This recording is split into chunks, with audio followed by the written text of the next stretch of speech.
Hello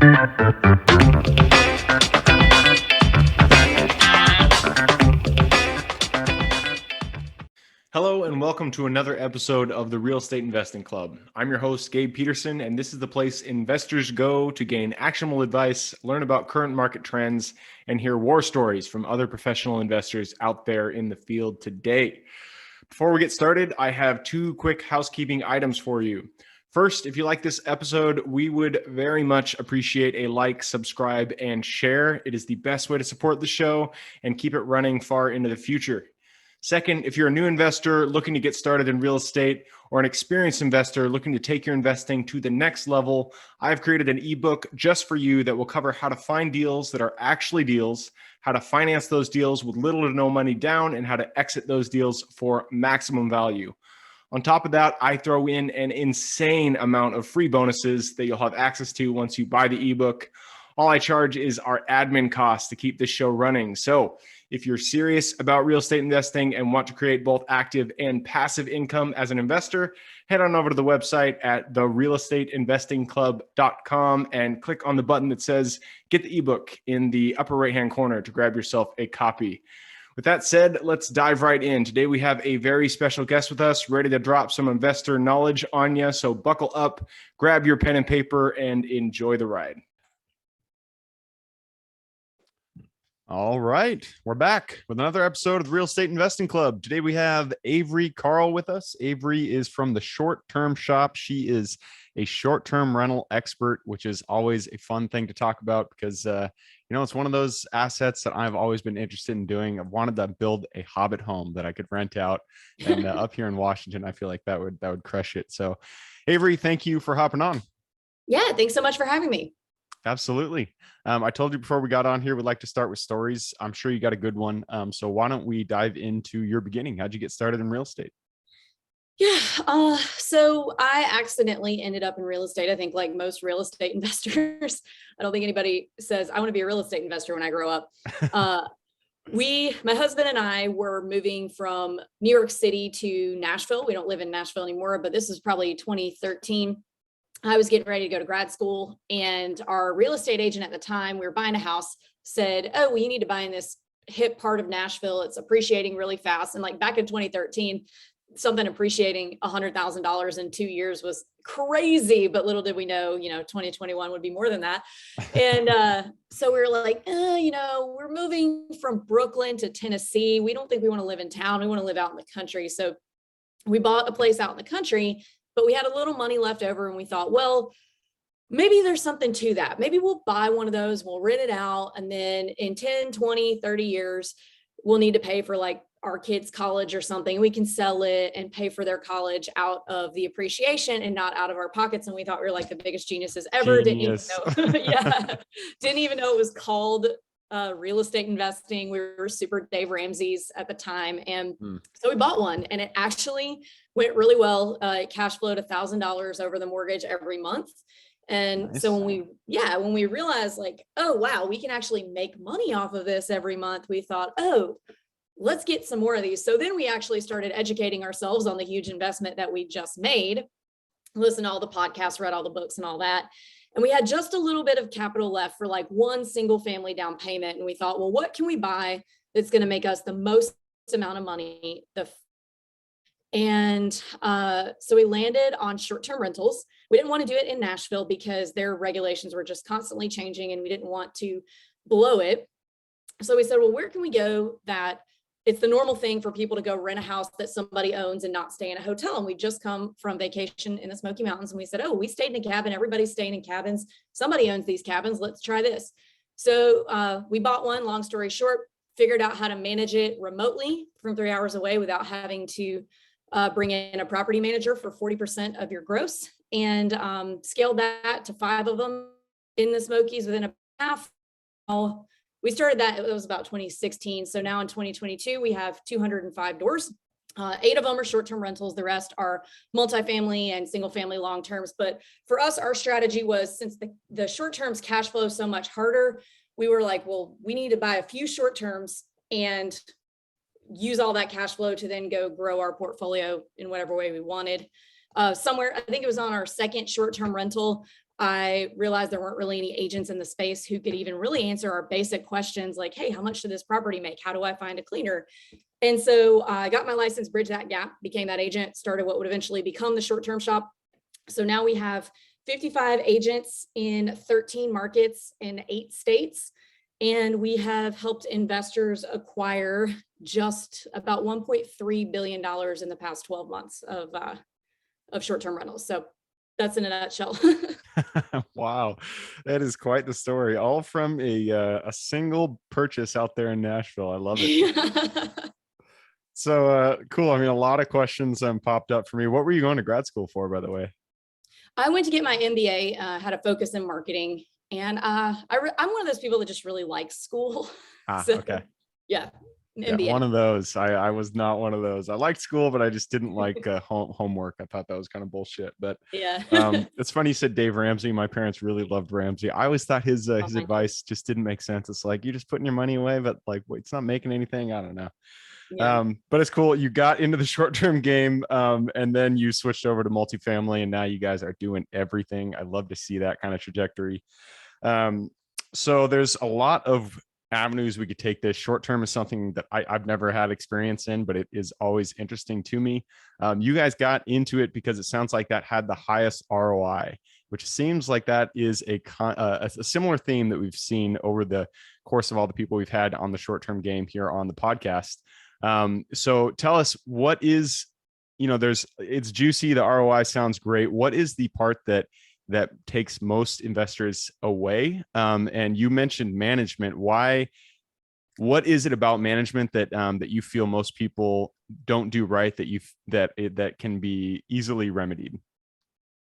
I think a lot of people think that you have to have a local manager with short-term rental. And full disclosure, all of my long terms, I do have property managers on, totally different beast. But with short term, the average property management split for a short term rental is 25% of your gross. And just to give you like some perspective on how it actually is, if I'd paid a property manager 25% last year on my short terms, I would have paid somebody $200,000. So as a real estate investor, I have better things to do with $200,000 than to give it to somebody for a $50,000 gig. So there are lots of property management tools and softwares and automations to help you do that so that you are able to really bootstrap and utilize all that cash flow to build that portfolio. So I think the biggest thing that the biggest mistake people make is thinking like, oh, well, I have to have somebody manage it for me, and you don't. Yeah. You can, but you don't have to. Yeah. I mean, that is, so the reason I like self-storage, that's my main bread and butter out here, is because it's just so dang simple to manage. And you can do it with remote management. But that's one of the reasons that kind of kept me away from short-term rentals is I feel like the management is very intensive. Is that not the case? I mean, you're doing it yourself. You're not doing property managers. What is kind of the general process in terms of managing a short-term rental? Well, it's definitely managing your system. So your automation tools, your property management software is going to do most of the heavy lifting for you. And you're just going to have to basically answer some text messages here and there. But it's definitely not a situation where, okay, you're going to buy 2 short-term rentals. You're never going to have to look at your phone again. You're going to be able to sit on your ass and eat Taco Bell and not do anything. Like everyone would be doing this, and nobody would have jobs if you could just buy a couple short-term rentals and never touch anything again. So Right. it's definitely something that requires some work, but it's better than sitting in an office all day. So really, I would say for one property, it will take you a cumulative about 30 minutes to 1 hour a week. Wow, that's really good. That's actually better than mobile home parks that I manage. So interesting. So when you go to find a short-term rental, I know, they're everywhere these days. There doesn't matter what city you're looking in, you can go on Airbnb and find a short-term rental. But there are better markets, there are better locations. So what is it that you look for when you are sourcing a short-term versus, standard multifamily?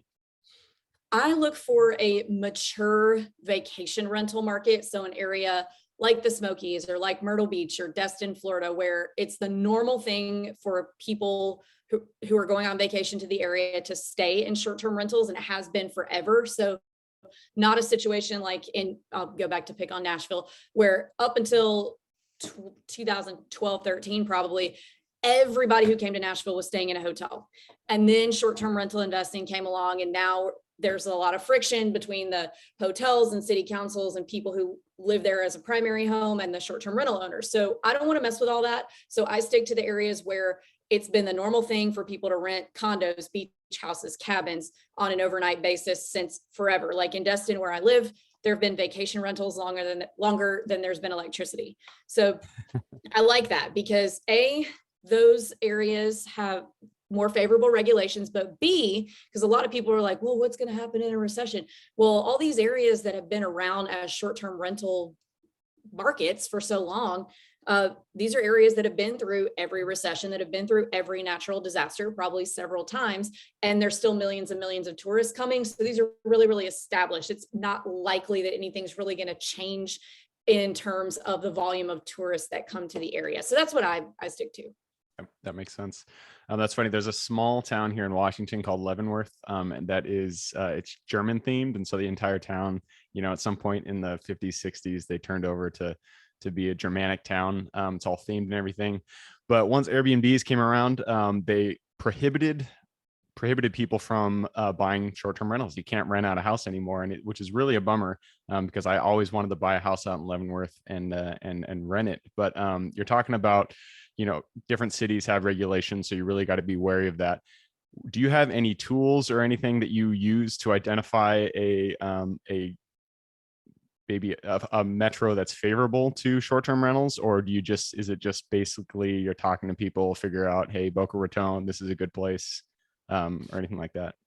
Well, the first thing you want to do if you're like, okay, well, I want to be in a metro market because, there's advantages to metro markets. Like you could turn around if you don't like the short-term business or something doesn't work out, you can turn around and long-term rent it, which you can't really do that in one of these big vacation markets because there's just too many short-term rentals to where if something ever did come along and wipe out all the tourism, which if anything was going to be that, it was COVID and it didn't, it was the opposite, then you can't. There's just too many to be able to long-term. But if you do say, oh, you know what, I grew up in North Mississippi like I did, and Memphis is really cool. Let me just get a short-term rental in Memphis. First thing you want to do is, get on your Google machine and see if there's any noise going on about anti-short-term rental regulations. A lot of times you can find they'll have like a city short-term rental website that has all the rules right there. But if you can't find anything like that, you definitely want to either call the city if it's inside city limits or county if it's outside city limits.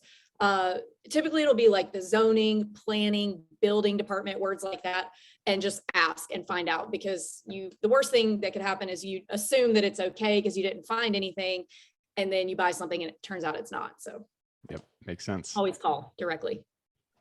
So what do you see in the future for short term? The reason I ask is, I've been a huge fan of Airbnbs. I've used them all, so for as long as they've been out, I've used them. But I've noticed recently that Airbnbs, their price point is essentially the same thing as a hotel these days. And I personally would rather just spend the money for a hotel where I get all the services, versus an Airbnb where I have to do the dishes and the laundry and all that stuff.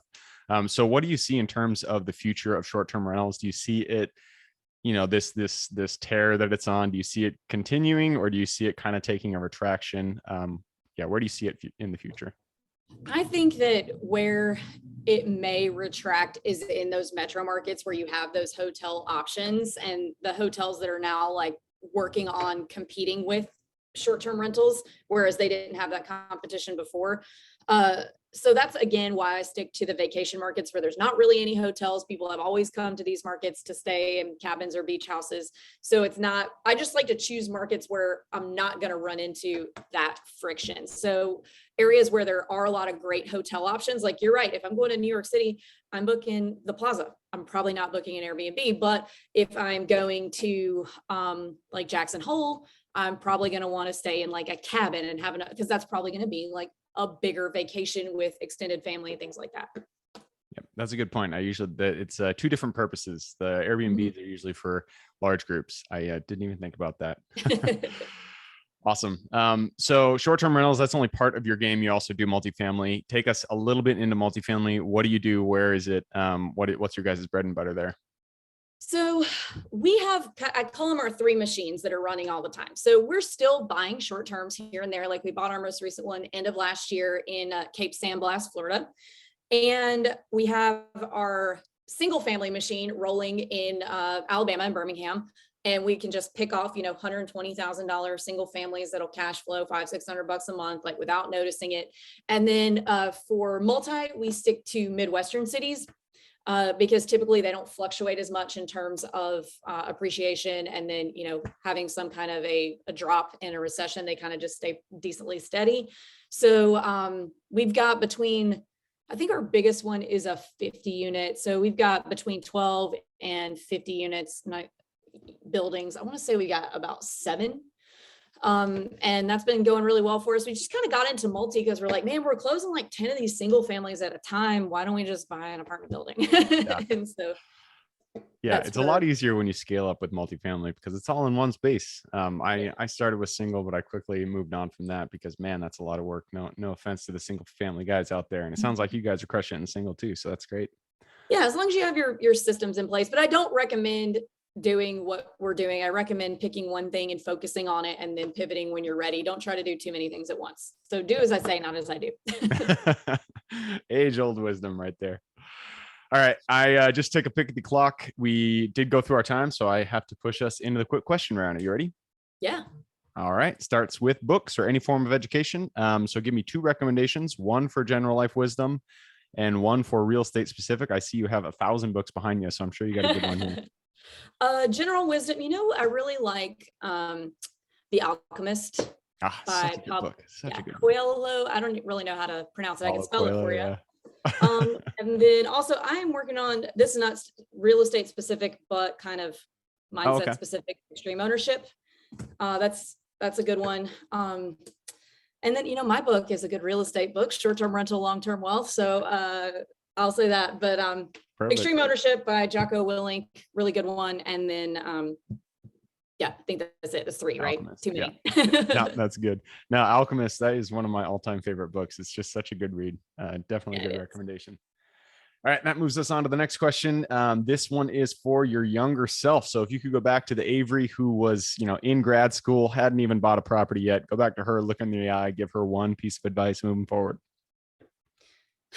I mean, I think everybody probably says this. I'll go back to undergrad Avery, bartending in Austin. All my friends were buying $70,000 houses on the east side of downtown. And I totally could have gotten one and I didn't. And I wish I would have started earlier because those houses are, $600,000, $700,000, $800,000 now. And that was dumb. So I wish I would have started earlier. I'm pretty sure about 50% of the people who come on here and I ask that question, they all say start earlier. So if you're out there and you're just thinking about getting into real estate, do it because we all wish we started earlier. That leads us to the next question. This is for habits. Habits form the foundation of our life. So if you could point to one thing you do day in and day out, you feel contribute the most to your overall health, well-being, and happiness, what would that be? Getting up early, for sure. Getting up early. There's just a lot of stuff every day. You're like, okay, I got to do this, this, and this. And you can't really ever get through I can't, because when other people wake up, they start needing things from you, whether that's, clients or children or, any of the above, or like things happen, fires happen that you have to put out. So, getting your checklist done before everybody else wakes up. I'm up at 4. I like to have everything done by, I would like to say 6, but sometimes my kids surprise me and wake up at like 5. So I gotta, it's never a sure thing. Up early is the best thing that I do for myself. Yeah, for sure. Getting up early is key. And 4, man, that takes the cake. I don't think I've ever stretched it that far. So kudos to you there. That moves us to the next one. And this one is tools. Tools are they're used in everybody's business. And I know I rely on them a lot. So what is one tool that you feel is just integral to your business that you could recommend? My CRM, Slack, and my calendar app. What's your CRM?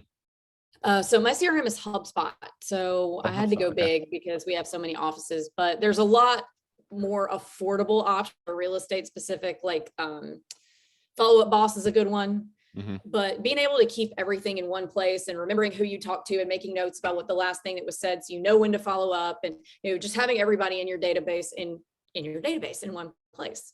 Yep. CRM, man. That is, we live and die by the CRM for sure. And that leads us to, let me get my spot. Second last question. This is for the US. There's a lot of opportunity out there, a lot of square miles. So give me one MSA that you are most excited in investing in. What's an MSA? Your metro. Oh, okay. Most excited.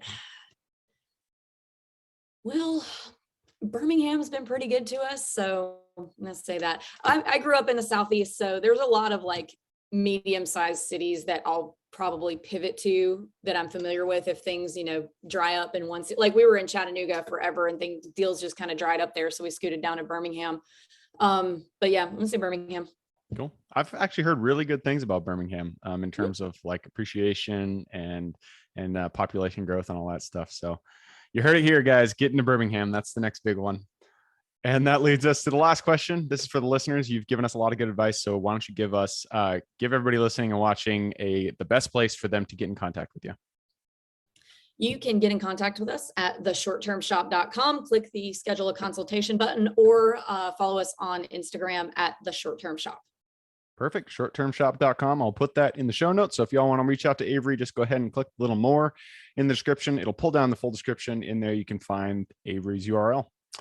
So Avery, that wraps it up. Thank you very much for hopping on. Yeah, thanks so much for having me. Absolutely. And for everybody who's here with us today, thank you guys for showing up. You are the reason we do this. So if you have any questions whatsoever, reach out to me, Gabe at therealestateinvestingclub.com. Other than that, I hope you guys have a great week. Keep rocking real estate, and I look forward to seeing you on the next episode. Thank you for joining us for another episode of the Real Estate Investing Club. I hope you guys enjoyed the episode as much as I enjoyed putting it on, and we're able to pull some actionable advice that you can apply in your own investing today in the field. Before you go, we have a gift for you. If you're a new investor looking to get started or an established investor looking to take your investing to the next level, I've created an ebook just for you, available on our website. This ebook will cover how I was able to create both active and passive income in real estate with very little money to start with. In it, I will address the 3 most often cited obstacles new and veteran investors run into by showing you how to find deals that are actually deals, how to finance a deal with little to no money down, and how to exit those deals for maximum value. And if you get the ebook today, I am throwing in a bundle of bonuses, 7 of them to be exact. The first one will be the off-market lead generation blueprint, which will take you through the exact systems and processes we use to generate off-market leads like clockwork, which is the most important skill when it comes to creating wealth in real estate.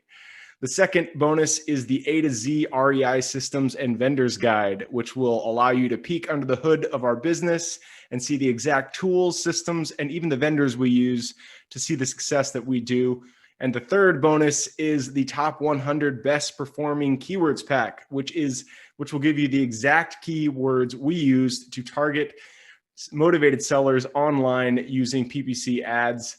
The fourth bonus is our contracts bundle for wholesaling and renting real estate, which will give you access to all the contracts we use in the field to execute all different types of transactions. After that is the Investors Quick Analysis Calculator and Offer Tool, which will allow you to quickly calculate whether a deal is an actual deal and will allow you to create an offer automatically from those calculations. This is a lot of bonuses that I said. I'm just going to keep going down the list.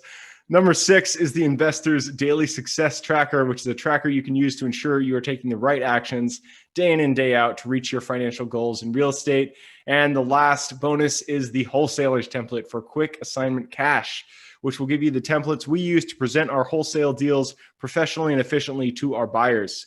Whew, that is a bundle. So it's a mouthful. You get all of those bonuses for free when you download the ebook. All we charge is the admin cost to run the show. So if you're interested in the ebook and the bonus bundle, head on over to the website at therealestateinvestingclub.com. Click on Get the ebook bundle at the top of the page to take advantage of that deal. And with that said, I hope you have a fantastic day, an even better week. Keep rocking real estate, and I look forward to seeing you on the next episode.